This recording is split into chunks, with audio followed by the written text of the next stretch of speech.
চট্টগ্রামের হাটহাজারী এলাকার একটি অলৌকিক ঘটনার বিবরণ। কোরআনে হাফিজার কবর থেকে আলো বের হওয়ার সেই ঘটনা। ঘটনাটি 2023 সালের ডিসেম্বর মাসের চট্টগ্রামের হাটহাজারী এলাকার একটি নির্জন কবরস্থানে। রাত তখন আনুমানিক 2:30টা। কবর পাহারা দিচ্ছিলেন রহিম মিয়া। তিনি যখন কবরস্থানের চারপাশ ঘুরে দেখছিলেন, হঠাৎ একটি নতুন কবরের ওপর তার নজর পড়ে এবং তিনি থমকে দাঁড়ান। তিনি দেখতে পান একটি কবরের ভেতর থেকে মৃদু সবুজাভ আলো বিস্তৃত হচ্ছে। মাটির নিচ থেকে এমন অলৌকিক আলো দেখে তিনি ভয় পেয়ে যান এবং দৌড়ে মসজিদের ইমাম সাহেবকে ডাকতে চান। আসসালামু আলাইকুম। এই অলৌকিক আলোর পেছনে লুকিয়ে ছিল 16 বছর বয়সী এক কিশোরীর অসাধারণ জীবন কাহিনী। তার নাম ছিল সাফিয়া আক্তার। সাফিয়ার ছোটবেলাও কোরআনের প্রতি অনুরাগ।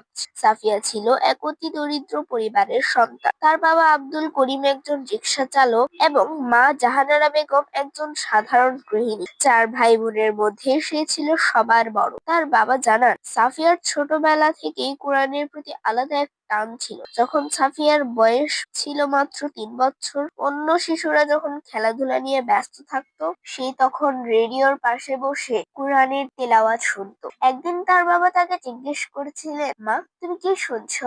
সাফিয়া তখন উত্তর দিয়েছিল, বাবা, আল্লাহ কথা বলছে। হাফেজা হওয়ার ইচ্ছা ও কঠোর পরিশ্রম। সাফিয়ার বয়স যখন মাত্র 4 বছর, সে তার জীবনের সবচেয়ে বড় সিদ্ধান্তটি নেয়। একদিন ফজরের আজান শুনে সে তার মায়ের কাছে গিয়ে বলল সে হাফেজা হতে চায়।